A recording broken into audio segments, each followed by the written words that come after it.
morning all, this is CA Himanshu. Hope you all are doing good. Today I'm going to start your subject Security Analysis and Portfolio Management. Discussion topic will be investment. This is one of your important chapter from examination point of view, and I have decided to record short videos of this topic. In today's discussion, we will cover objectives of investment and process of investment. So let's start with meaning of investment. Definition: an investment is commitment of funds made in expectations of some positive return. If investment is properly undertaken, return will be commensurate with risk investor assume. देखो बच्चों, investment एक commitment है funds का. अगर आप कहीं पे पैसा अपना इन्वेस्ट कर रहे हो, it means your money will be bound. आपको कुछ समय तक अपना पैसा कमिट करके रखना पड़ेगा इस एक्सपेक्टेशन से कि आपको पॉजिटिव रिटर्न मिलेंगे. अगर आपने बच्चों इन्वेस्टमेंट को प्रॉपरली किया है, risk will be there but return will be commensurate with this risk investor assume. जितना आप रिस्क लेने को रेडी हो उतना ही आपको रिटर्न भी मिलेगा, but if it is properly undertaken. This is definition of investment. Now let's move on to the meaning. Investment means parting with one's fund to be used by another party or user of fund for productive activity. इन्वेस्टमेंट का मतलब होता है बच्चों अपने fund से अलग होना. पार्टिंग विथ वन फंड्स का मतलब होता है अलग होना, अपना पैसा किसी और को इस्तेमाल करने के लिए देना. वो बच्चों बैंक भी हो सकता है, म्यूचुअल फंड भी हो सकते हैं, या फिर कोई थर्ड पार्टी भी हो सकती है. For productive activity. Definition of investment, meaning of investment. Now let's move on to another topic, objectives. You can also say factors affecting choice of right investment option is called objectives. Examination में अगर आपको factors पूछते हैं कि कौन कौन से factor हैं जिनको ध्यान में रख के आप एक सही इन्वेस्टमेंट कर सकते हो, या फिर आपसे वो ऑब्जेक्टिव्स पूछे, दोनों का आंसर बच्चों कॉमन है. Objectives are divided into two categories. First will be primary and then secondary. ठीक है, this is traditional way of dividing the objectives, primary objectives and secondary objectives. Let us understand first primary objectives. There are three primary objectives. First one is security, second will be liquidity and third will be yield. तीनों बच्चों आपको समझ आएंगे. आपको जो सुनना है ध्यान से, one of the prime objective of any investment is to ensure safety of principal. One can afford to lose return at any given time but not affordable to lose any principal itself. देखो बच्चों, आप अगर पैसा कहीं पे invest करते हो तो आपका जो सबसे पहला कंसर्न होने वाला है ना, वो है सेफ्टी. कि अगर आप 2 लाख रुपए इन्वेस्ट करते हो तो 2 लाख तो हमें वापस मिले ना. रिटर्न मिले, रिटर्न ना मिले, हु नोस, है ना. अगर सही कॉम्बिनेशन आप करोगे, कॉम्बिनेशन सही बैठ गया तो आपको रिटर्न मिलेगा. लेकिन जो आपका प्रिंसिपल है ना, no one can afford to lose that principal. So first concern of investor will be security. Therefore the first prime objective will be security, कि पैसा आपका सेफ रहे. सेकेंड है liquidity. Our investment should be highly liquid because we may have to convert our investment back in to cash or funds to meet unexpected demands and need. Investment बच्चों liquid जितना होगा ना उतना अच्छा. Example है, अगर आपको कभी इमरजेंसी में फ़ंड्स चाहिए और आप अपना पैसा वापस ही नहीं हासिल कर सकते, तो ऐसे इन्वेस्टमेंट का ज़्यादा फ़ायदा नहीं है. Because to meet unexpected needs आपको पैसा अर्जेंट बेसिस पे भी चाहिए हो सकता है. फॉर एग्जांपल, आप बैंक में डिपॉजिट कराओ, आप कभी भी बैंक से पैसा अपना डिमांड कर सकते हो to meet your unexpected needs. Next है बच्चों यील्ड. यील्ड का मतलब होता है it is net return out of any investment, जो आपको नेट फ़ायदा होता है. फॉर एग्जांपल, आपने 10 लाख रुपए इन्वेस्ट किए और आपको 12 लाख रुपए रिटर्न में मिले. कितना नेट रिटर्न हो गया बच्चों? 12 लाख कमाए, 10 लाख लगाए, net return will be 2 lakh. In percentage it will be 20%. So percentage में 20%, अमाउंट में 2 लाख आपका यील्ड है, नेट रिटर्न है. out of investment. So these three are the prime objective. I hope आपको समझ भी आ गए और आपको याद भी रहेंगे. First will be security, second will be liquidity, and third will be yield. Now let us understand some of the secondary objectives. First is tax minimization, second will be growth, source of income, and financial security. Tax minimization. As name suggested, everyone while investing try to get the benefit out of tax. We want to seek investment with favorable tax treatment in order to minimize overall tax burden like FDs, post office tax saving scheme etcetera. बच्चों आज अभी आप 4th semester में हो. जैसे ही आप BCom के final year में 5th और 6th सेमेस्टर में जाओगे, आपके साथ एक टैक्स नाम का सब्जेक्ट जुड़ जाएगा. टैक्स में आप सीखोगे कि टैक्स की प्लानिंग कैसे करते हैं. और टैक्स की प्लानिंग बच्चों एक सरल तरीका होता है उसका कि आप वहाँ पे अपना पैसा जमा कराओ जहाँ पे आपको डिडक्शन मिले, मीन्स टैक्स सेविंग मिले. अगर आप पोस्ट ऑफिस में अकाउंट खुलाओगे तो भी टैक्स सेविंग है, फिक्स डिपॉजिट कराओगे तो भी टैक्स सेविंग है. तो ऐसे सोर्सेज जहाँ पे हमारा ओवरऑल टैक्स बर्डन कम होता है, हम वहाँ पे इन्वेस्टमेंट करना पसंद करते हैं.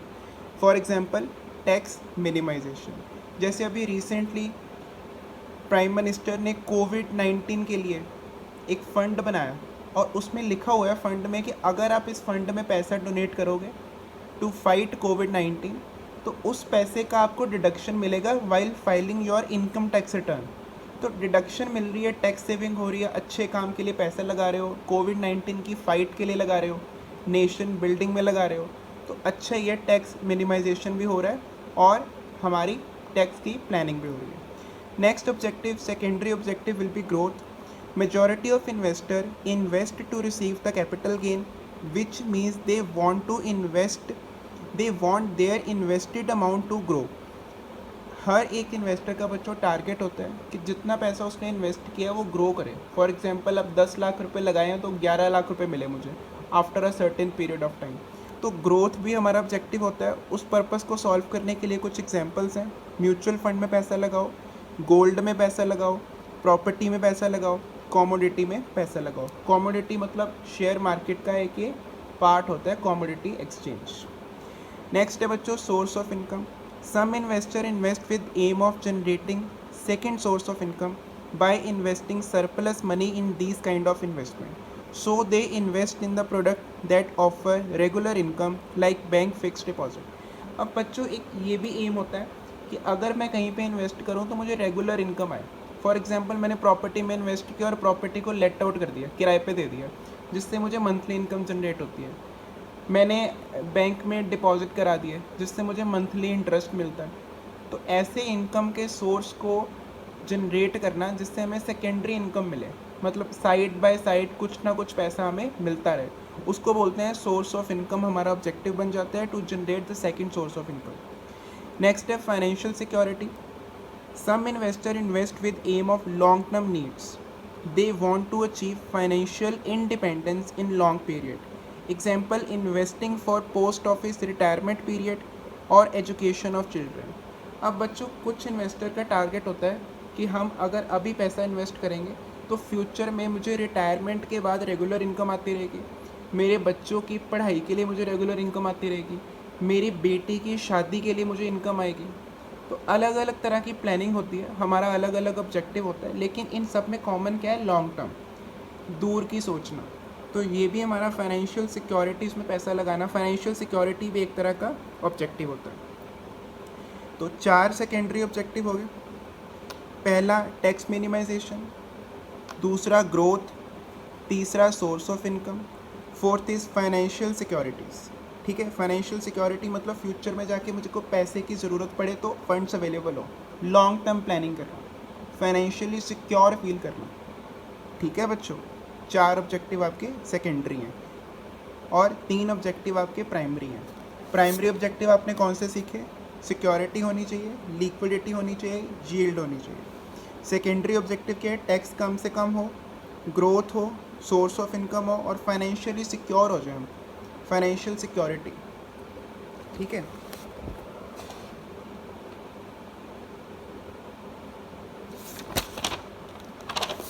नेक्स्ट बच्चों आप पढ़ोगे नेचर ऑफ इन्वेस्टमेंट। इन्वेस्टमेंट की नेचर में बच्चों आपको 4 बातों का ध्यान रखना है। फर्स्ट विल बी रिटर्न होना चाहिए इन्वेस्टमेंट में। रिस्क आपको उठाना पड़ेगा, आपको बैलेंस करना है रिस्क एंड रिटर्न को। टाइम, कितने समय के लिए आपको पैसा इन्वेस्ट करना पड़ेगा। लिक्विडिटी, जब भी आपको पैसा चाहिए तो आप पैसा विड्रॉ कर सकते हैं out of investment. And then last will be tax savings. Tax saving होंगे तो इन्वेस्टमेंट अच्छी होगी। These 5 are important natures of investment. And then process of investment. Second important question, there are 5 steps while investing. First will be determine investment objectives and policies. आपको सबसे पहले बच्चों ये दिमाग में रखना है कि आप इन्वेस्टमेंट कर क्यों रहे हो, आपका इन्वेस्टमेंट करने का ऑब्जेक्टिव क्या है। तो 3 ब्रॉड ऑब्जेक्टिव्स होते हैं हर पर्सन के। First is safety, second is growth and third will be income. अभी हमने ऑब्जेक्टिव का क्वेश्चन पढ़ा तो उसमें तीनों पॉइंट डिस्कस हुए थे, तो सफिशिएंट डिस्कशन हो चुकी है इन पे। सेकंड, आप उनको भी लिख सकते हो, प्रोसेस के पहले स्टेप में आप ऑब्जेक्टिव का कंटेंट यूज़ कर सकते हो। ओके।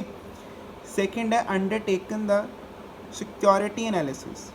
अब आपको एनालिसिस करना है। एनालिसिस करने का मतलब होता है कि बच्चों आपको कौन से फाइनेंशियल इंस्ट्रूमेंट में पैसे इन्वेस्ट करने हैं। आपको डेट सिक्योरिटीज़ में पैसा इन्वेस्ट करना है, इक्विटी सिक्योरिटीज़ में पैसा इन्वेस्ट करना है, या दोनों के मिक्सचर में करना है। ठीक है, डेट के अपने फ़ायदे होते हैं, इक्विटी में लगाने के अपने फ़ायदे होते हैं, और दोनों का बैलेंस मेंटेन करोगे तो सबसे बेस्ट है। ठीक है, आपने रेशो चैप्टर में डेट इक्विटी का बैलेंस देखा होगा, डेट इक्विटी रेशो। तो दोनों का बैलेंस ही हमेशा अच्छा रहता है, आपको अपनी रिक्वायरमेंट के हिसाब से मिक्सचर क्रिएट करना होता है। तो first step will be your objective, second step is undertake security analysis, and then third step will be construct a portfolio. Finding your financial portfolio का मतलब होता है बच्चों, जैसे आपको इजी लैंग्वेज में बोलूँ तो गुलदस्ता। आपने फूलों का गुलदस्ता देखा होगा जिसमें अलग अलग फ्लावर्स होते हैं, तो एक अच्छा सा आप पैकेज बना के किसी को गिफ्ट करते हो। ऐसे ही बच्चों फाइनेंशियल मार्केट में होता है, आपको अलग अलग सेक्टर्स में पैसा लगाना होता है। ऑटोमोबाइल सेक्टर में, बैंकिंग सेक्टर में, फार्मास्यूटिकल सेक्टर में, इक्विटी शेयर्स में, अलग अलग सोर्सेज में। तो एक अच्छा पोर्टफोलियो बनाना होता है हमारा थर्ड स्टेप। सारा पैसा एक ही सोर्स में लगाने का खतरा होता है कि अगर वहाँ पे लॉस हुआ तो हम लॉस में चले जाएंगे। तो बैलेंस मेंटेन करो कि एक का लॉस दूसरे के प्रॉफिट से कंपनसेट हो जाए। चलो अब रीड करते हैं। Finding your financial position and investment goal is the first task in constructing a portfolio. सबसे पहले आपको अपनी फाइनेंशियल पोजीशन को आइडेंटिफाई करना है कि आपके पास कितना रिस्क ले सकते हो, आप कितना फंड्स अवेलेबल हैं। And then your investment goal, आप इन्वेस्टमेंट क्यों कर रहे हो, शॉर्ट टर्म पर्पस पे प्रॉफिट कमाने के लिए इन्वेस्टमेंट कर रहे हो, या आप लॉन्ग टर्म पर्पस पे प्रॉफिट कमाने के लिए इन्वेस्टमेंट कर रहे हो। And then important items to consider is your age, आपकी एज क्या है उसके हिसाब से आपका पोर्टफोलियो बनाएंगे। How much time you have to grow your investment as well as amount of capital to invest and future capital needs. कितना time available है आपके पास, अगर अभी आपकी यंग एज में हो तो आपके पास रिटायरमेंट की प्लानिंग करने के लिए ज़्यादा टाइम है। लेकिन अगर आप ऑलरेडी एक सेकंड स्टेज ऑफ लाइफ पे पहुंच चुके हो तो आपको कम टाइम मिलेगा अपनी रिटायरमेंट को प्लान करने में। तो आपकी एज कितनी है, कितना टाइम अवेलेबल है आपके पास, और आपके पास कितने फंड्स अवेलेबल हैं। Second most important thing for the portfolio. First बच्चों आपकी फाइनेंशियल पोजीशन और आपका इन्वेस्टमेंट गोल क्या है। सेकंड आपकी एज, टाइम एंड फंड्स। देखो कितना इजी है, पहले आप देखोगे कि आपकी फाइनेंशियल पोजीशन कैसी है और आपका इन्वेस्टमेंट गोल क्या है, लॉन्ग टर्म है शॉर्ट टर्म है। फिर आप अपनी एज, आपके पास कितना टाइम अवेलेबल है, और आपकी इन्वेस्टमेंट कितनी अवेलेबल है आपके पास, वो देखोगे। Then your personality and risk calculation, risk tolerance, आपकी पर्सनैलिटी कैसी है, आप कितना रिस्क बेयर कर सकते हो। Once you have determined the right asset allocation, you simply need to divide your capital between appropriate asset classes. Once you have decided ना कि आपका पर्सनैलिटी कैसा है, आपके पास फंड्स कितने अवेलेबल हैं, टाइम कितना अवेलेबल है, गोल क्या है आपके इन्वेस्टमेंट को लेके, then you can easily identify the mixture, how will you invest your funds. देखो लिखा है ना यहाँ पे, you simply need to divide your capital, capital means funds, between appropriate asset classes, कि आपको इक्विटी में पैसा लगाना है, आपको डेट में पैसा लगाना है, आपको बैंक में एफडी करानी है, आपको म्यूचुअल फंड में पैसा लगाना है। तो you can easily easily give a thought ना ईजिली डिसाइड कर सकते हो जब आपको पता है कि आपका अचीवमेंट क्या करनी है आपने, है ना। Fourth will be review your portfolio. अब पोर्टफोलियो बना लिया, अलग अलग सेक्टर में पैसा इन्वेस्ट कर दिया। अब नेक्स्ट स्टेप होता है बच्चों उसको रिव्यू करना कि मैंने जो पोर्टफोलियो बनाया वो सही पोर्टफोलियो बनाया। Once you have establish your portfolio you need to analyze and rebalance it periodically because of market movement। अब मार्केट बच्चों अलग अलग टाइम पे अलग अलग तरह से बिहेव करती है, तो आपको अपने पोर्टफोलियो को ना एनालाइज करना है और रीबैलेंस करना है। रीबैलेंस का मतलब होता है अगर आपको लगता है कि इक्विटी में आपको लॉस हो रहा है तो आप डेट में पैसा लगा दो, डेट में नुकसान हो रहा है तो इक्विटी में पैसा लगा दो, रीबैलेंस कर लो। The other factor that are likely to change are your current financial situation and future need and risk tolerance. अब 3 बातें इंपॉर्टेंट निकल के आती हैं कि आप रीबैलेंस क्यों करोगे। फर्स्ट, आपकी हो सकता है फाइनेंशियल पोजीशन चेंज हो जाए, आपके पास पहले बहुत फंड्स अवेलेबल थे, अब इतने फंड्स नहीं अवेलेबल हैं, तो आपको अपना पोर्टफोलियो चेंज करना पड़ेगा। आपकी फ्यूचर की नीड के आपको अचानक से कुछ ह्यूज अमाउंट ऑफ फंड्स की ज़रूरत है, तो आपको पैसा मार्केट से निकालना पड़ेगा। एंड योर रिस्क टॉलरेंस, पहले आप कम रिस्क लेते थे, अब आप ज़्यादा रिस्क लेना चाहते हो, तो अलग अलग तरह से आपको अपने पोर्टफोलियो को रीबैलेंस करना है by studying these factors. If these things change you need to adjust your portfolio. अगर इन चीज़ों में चेंज आता है आपकी फाइनेंशियल पोजीशन में, आपकी फ्यूचर नीड्स में, आपके रिस्क टॉलरेंस में, तो आपको अपना पोर्टफोलियो एडजस्ट करना पड़ेगा अकॉर्डिंगली, उस हिसाब से। Essentially, to rebalance, you need to determine which are your positions overweighted and underweighted। overweighted होता है कि आपको यहाँ पे इतना पैसा नहीं लगाना चाहिए था, इस सेक्टर में आपने ज़्यादा पैसा लगा दिया। underweighted का मतलब होता है आपने कम लगाया, ज़्यादा लगाना चाहिए। तो आइडेंटिफाई करो कहाँ पे ओवरवेट हो चुका है, कहाँ पे अंडरवेट हो चुका है, उस हिसाब से अपना पोर्टफोलियो चेंज कर लो। कितना आसान है ना। आपको लगता है कि ऑटो सेक्टर में पैसा ज़्यादा लग गया मेरे से, ऑटो सेक्टर में फ़ायदा नहीं होना, फार्मास्यूटिकल सेक्टर में लगाते हैं। और आपको लगता है फार्मास्यूटिकल सेक्टर में मैंने लगाया नहीं हुआ पैसा, लगाना चाहिए, तो अंडरवेटेड है फार्मास्यूटिकल सेक्टर। ठीक है, एग्जाम्पल भी दिए मैंने समझने के लिए। Say for example you are holding 30% of your investment in small cap equities while your asset allocation suggests you that you should have only 15% of your asset in that class। बच्चों अपने अपने 30% funds ना small cap equities में invest किए, लेकिन आपका जो study है, आपका पोर्टफोलियो, आपका इवेल्युएशन है, वो कहता है कि 15% ही पैसा होना चाहिए स्मॉल कैप इक्विटीज़ में। इसको ओवरवेटेड कहेंगे। 30% पैसा लगा हुआ है, होना कितना चाहिए 15%। इट मीन्स आपने ओवरवेट किया हुआ है स्मॉल कैप इक्विटीज़ को। अब आपको क्या करना है, आपको स्मॉल कैप इक्विटीज़ में से पैसा निकालना है, उसको 15% करना है। जैसे 100 रुपये में से 30 रुपये आपने इसमें इन्वेस्ट किए थे, अब आपको 100 में से 15 करने हैं यहाँ पे। तो 15 का आप बेचोगे इसमें अपना शेयर, 30% से इसको कम करोगे 15% तक। इसको बोलते हैं रीबैलेंस करना। Rebalancing implies how much of this position you need to reduce and allocate to other asset. तो रीबैलेंसिंग का मतलब हुआ कि कितना पैसा यहाँ से आपको रिड्यूस करना है और अलग एसेट्स में लगाना है। ठीक है बच्चों, तो फोर्थ स्टेप क्या था, review your portfolio.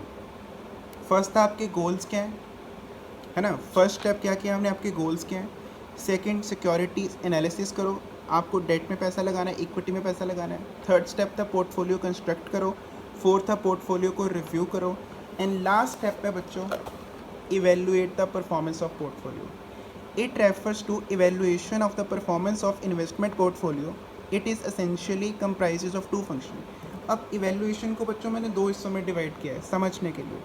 First function will be performance measurement, second will be performance evaluation. आपको पहले परफॉर्मेंस को मेजर करना है एंड देन परफॉर्मेंस को इवेल्युएट करना है। किसी भी चीज़ की बच्चों इवेल्युएशन तभी कर पाओगे जब उस चीज़ को मेजर करोगे। आपको पता होगा क्या चल रहा है तभी आप उसको इवेल्युएट करोगे। अब मैं आपको बताऊँ, आपसे पूछूँ चलो कि बताओ कि इंडिया मैच जीतेगा या नहीं जीतेगा, तो आप पहले क्या रिप्लाई करोगे, सर मुझे पहले समझने तो दो सिचुएशन क्या है, हमारे पास कितने ओवर अवेलेबल हैं, कितना हमारा टारगेट है, कौन कौन से प्लेयर बैटिंग कर रहे हैं। तो इस हिसाब से आप उसको पहले मेजर करोगे and then you will give your decision.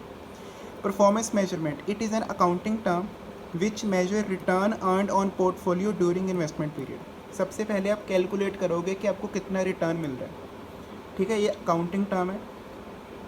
Major the return earned on portfolio during investment period, कि आपको कितना रिटर्न हुआ। Second, evaluation, it address issues as whether performance was superior और इन्फीरियर। अब आप चेक करोगे कि अच्छा परफॉर्म कर रहे हो कि ख़राब परफॉर्म कर रहे हो। पहले आपने उसको मेजर करा, आपने उसको कैलकुलेट करा, अब आप ये देख रहे हो कि आप अच्छा परफॉर्म कर रहे हो कि ख़राब परफॉर्म कर रहे हो। Whether performance was due to skill और लक। एक और एग्जांपल है कि आपको जो प्रॉफिट हुआ वो स्किल से हुआ या फिर लक से हुआ। अगर आपको स्किल से प्रॉफिट हो रहा है तो आप उस स्किल को यूज़ करके बार बार प्रॉफिट अर्न करना चाहोगे, लेकिन अगर किस्मत से हुआ है तो आप सेटल हो जाओगे। नहीं, अभी दिमाग कह रहा है कि एक बार प्रॉफिट हो गया, सेकंड टाइम यहाँ पे पैसा लगाना सही नहीं होगा। लेकिन अगर स्किल से पैसा कमाया तो आप उसको बार बार रिपीट करोगे, आप बार बार अपनी स्ट्रेटेजी को यूज़ करके ज़्यादा से ज़्यादा पैसा कमाओगे। तो ये थे बच्चों 5 स्टेप, आपको अच्छे से समझना है, बहुत ईजी क्वेश्चन है। वीडियो अगर आपने पूरा अटेंड किया है तो आपको अभी तक काफ़ी हद तक याद भी हो गया होगा।